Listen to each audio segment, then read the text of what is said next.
Damn it. ఏంటిటా కుండబద్దలు కొడతా అట్ట. నమస్కారం, కుండబద్దల ప్రేక్షకులకి స్వాగతం. నేను గౌతమ్ కాటా. ఈ వీడియోలో నేను మీతో చెప్పాలనుకునే అంశం, ఐపీఎల్ టైటిల్ని ఆర్సీబీ 18 సంవత్సరాల తరువాత సాధించింది. దానికి గాను ఈ జట్టు సభ్యులందరినీ సన్మానించటం, దాంతోపాటుగా విక్టరీ పెరేడ్ నిర్వహించటం చిన్నస్వామి స్టేడియంలో ఈ జట్టు సభ్యులందరితోటి ప్రజలు కూడా మమేకం అవటం అనే ఒక కార్యక్రమంలో రసాభాస జరిగింది. స్టాంపేడ్ జరిగి అందులో చాలామంది మృతి చెందటం, క్షతగాత్రులు అవటం, ఈ కర్ణాటక గవర్నమెంట్ ఏర్పాటు చేసిన ఈ వ్యవహారం మొత్తం వాళ్ళకు పెద్ద తలకాయ నొప్పిగా పరిణమించింది. దీని వెనుకున్న అసలు కారణాలు ఏమిటి, ఎందుకు ఈ స్టాంపేడ్ జరగాల్సి వచ్చింది, అలాగా అంతమంది జనం వస్తారనే ఊహ మరి కర్ణాటక ప్రభుత్వానికి ఎందుకు లేకపోయింది, వచ్చినా కూడా పాసుల విషయంలో కానీ ఈ చిన్నస్వామి స్టేడియం దగ్గర జట్టు సభ్యులు వచ్చినప్పుడు కూడా గేట్లు ఎందుకు తెరుచుకోలేదు అనే దాని మీద కూడా ఈ వీడియోలో పూర్తిగా మీకు వివరిస్తాను. ఈ జరిగిన సంఘటన మొత్తానికి ఎవరు బాధ్యులు, ఎందుకు ఇది జరగవలసి వచ్చింది అనే దాన్ని కూడా వివరించే ప్రయత్నం చేస్తాను. వీడియో నచ్చితే గనుక ఖచ్చితంగా లైక్ చేయండి, ఇంకా 10 మందికి షేర్ చేయండి.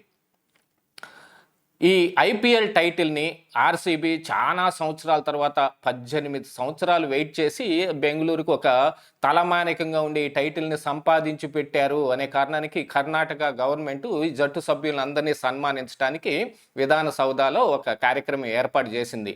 దీంతో పాటుగా విక్టరీ పెరేడ్ ఉంటుంది. అంటే ఈ జట్టు సభ్యులందరూ కలిసి బస్సులో కానీ ఓపెన్ టాప్ బస్సులో ప్రజల మధ్య గుండా, ఈ దారుల గుండా చిన్నస్వామి స్టేడియానికి వెళ్ళేటప్పుడు ప్రజలందరూ వాళ్ళని కలుసుకోవచ్చు, వాళ్ళకి టాటాలు చెప్పొచ్చు, ఇక మిగతా ఇతరత్ర కార్యక్రమం ఏదైతే ఉంటుందో అది ఏర్పాటు చేశారు.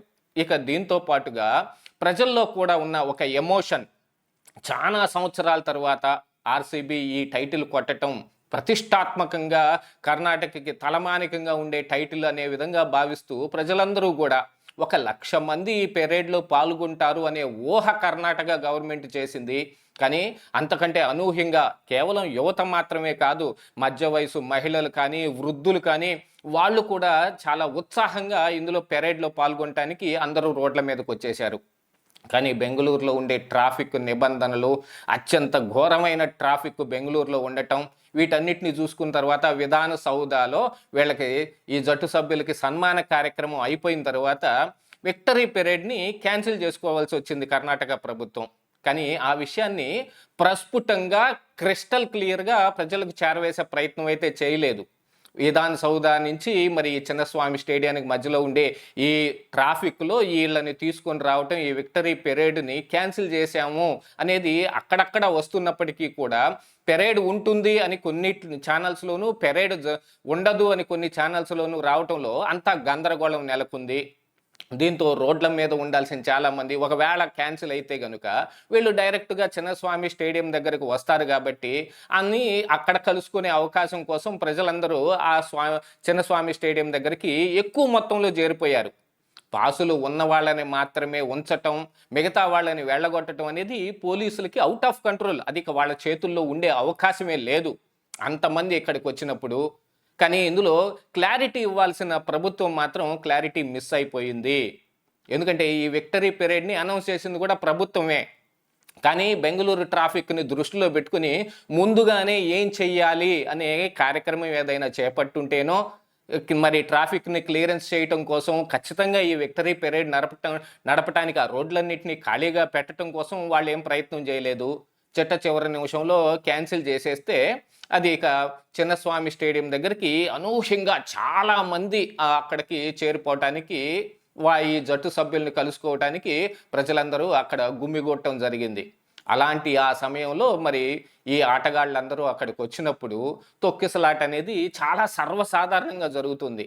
అసలు విక్టరీ పెరేడ్ నిర్వహిస్తాము అనే విషయంలోనే కర్ణాటక గవర్నమెంట్ ఒక పెద్ద తప్పు చేసినట్టు లెక్క. తమ ఈ క్యాపిటల్ అయిన బెంగళూరు పరిస్థితి ఏమిటి, అక్కడ ఉన్న ట్రాఫిక్ ఏమిటి, వీటన్నిటిని చూసుకోకుండా ప్రజల్లో ఉన్న ఒక ఎమోషన్ని బాగా పెంపొందించి వాళ్ళేదో ఒక రాజకీయ లబ్ధి సాధిద్దాం అనే ఉద్దేశం ఆ కర్ణాటక గవర్నమెంట్కు ఉండుండొచ్చు.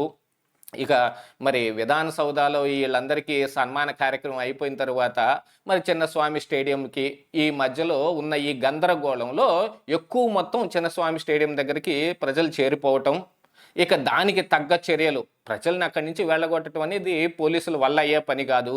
కానీ ఈ అక్కడ మరి గేట్లు ఓపెన్ చేసి పాసులు లేకపోయినా అందరినీ లోపలికి పోనిస్తారా అనే అంశంలో కూడా వాళ్ళు ఎటువంటి నిర్ణయం తీసుకోలేకపోయారు.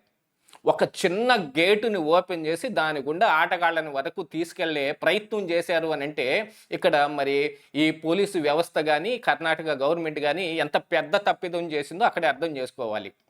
యాక్చువల్గా ఇప్పుడైతే మరి ఈ సంధ్యా థియేటర్ దగ్గర పుష్ప 2 సినిమా రిలీజ్ అయినప్పుడు జరిగిన స్టాంపేడ్ని దీన్ని పోలిక చేస్తూ అక్కడ కాంగ్రెస్ గవర్నమెంటే ఉంది, ఇక్కడ కర్ణాటకలోనూ కాంగ్రెస్ గవర్నమెంటే ఉంది కాబట్టి అక్కడైతే మరి ఈ అల్లు అర్జున్ని అరెస్ట్ చేశారు. కానీ మరి ఇక్కడ సీఎం సిద్ధారామయ్యని మరి డిప్యూటీ సీఎం డికే శివకుమార్ని అరెస్ట్ చేస్తారా అనే రకంగా కూడా మాట్లాడుకునే దాకా వచ్చిందంటే ఇక్కడ వీళ్ళ వ్యవస్థ లోపం ఎంత ఉందనేది కూడా అర్థం చేసుకోవాల్సిన అంశమే. ఇంతమంది గుమ్ము కూడతారు అని తెలిసిన తరువాత కూడా ఇలాంటి ఒక కార్యక్రమాన్ని నిర్వహించేటప్పుడు వాళ్ళు తగిన చర్యలు తీసుకోలేదనేది మాత్రం కనపడుతోంది.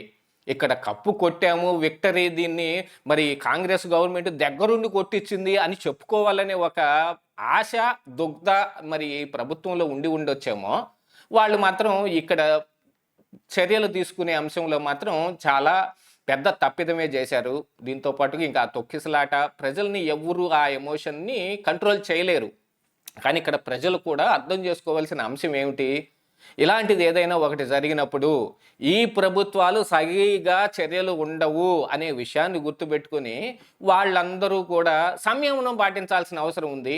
కానీ ఎమోషన్ తోటి మరి ప్రజలు ఎప్పుడైనా సరే ఇలాగనే ఒకళ్ళు వెళ్తున్నారు అని అంటే అప్పటికప్పుడు బయలుదేరే మరికొంతమంది కూడా తయారైపోతారు. ఒకళ్ళని చూసి మరొకళ్ళు, వాళ్ళని చూసి ఇంకొకళ్ళు, ఇలాగ బయలుదేరి ఎక్కువ మొత్తంలో వస్తూ ఉంటారు. దీంతో పాటుగా ఓ పెద్ద గందరగోళం, విక్టరీ పెరేడ్ ఖచ్చితంగా ఇక్కడ క్యాన్సిల్ చేయటమే. ఈ క్యాన్సిల్ చేసే అంశంలో క్లారిటీ కూడా లేకుండా, అంటే తాము చేపట్టిన ఒక కార్యక్రమాన్ని తామే చేయలేకపోతున్నాం అని అంటే తమకేదో మరి అవమానం, అపవాదు వస్తుందని ఏమన్నా అనుకున్నారేమో తెలియదు. ప్రజలనైతే బలి చేసింది ఇక్కడ కాంగ్రెస్ ప్రభుత్వమే, కర్ణాటకలో ఉన్న ఆ ప్రభుత్వమే అని చెప్పుకోవాల్సిన అవసరం ఉంది. అయినప్పటికీ గాను ప్రజల్లో కూడా సంయమనం ఉండాలి. ఇలాంటి పరిస్థితుల్లో మనం కుంభమేళాల్లో కూడా చూసాం, అక్కడ కూడా ఎవరు రమ్మనే కానీ వద్దనే వాళ్ళు కానీ ఎవరు ఉండకపోయినప్పటికీ అశేషంగా వచ్చే ఆ ప్రజల మధ్య మళ్ళీ తొక్కిసలాటే జరుగుతుంది. ఏదో ఒక బాబా వస్తున్నాడు, ఆయన చూడటానికి ప్రజలు వస్తున్నారు, ఇలాంటి కార్యక్రమాలన్నింటినీ దూరం పెట్టాల్సిన అవసరం ప్రతి ప్రభుత్వానికి ఉంది. అది ప్రభుత్వమే ప్రతిష్టాత్మకంగా నిర్వహించదలుచుకున్నప్పుడు కట్టుదిట్టమైన చర్యలు తీసుకోవాలి. కట్టుదిట్టంగా వ్యవస్థల్ని వాడుకొని ప్రజలందరినీ మరి ఇలాంటి తొక్కిసలాటలు జరగకుండా చూడాల్సిన అవసరం ఉంది. కానీ ఇక్కడ లోపం మాత్రం ప్రభుత్వం వైపు నుంచే కనిపిస్తూ ఉంది. గేట్లు ఓపెన్ చేయకపోవటం కానీ, పెరేడ్ క్యాన్సిల్ చేయటం కానీ ఇందుకు ముఖ్య కారణం అన్నట్టుగా చెబుతున్నది నిజమేనేమో అన్నట్టుగా ఉంది. ఇదే ఈరోజు కుండబద్దలు.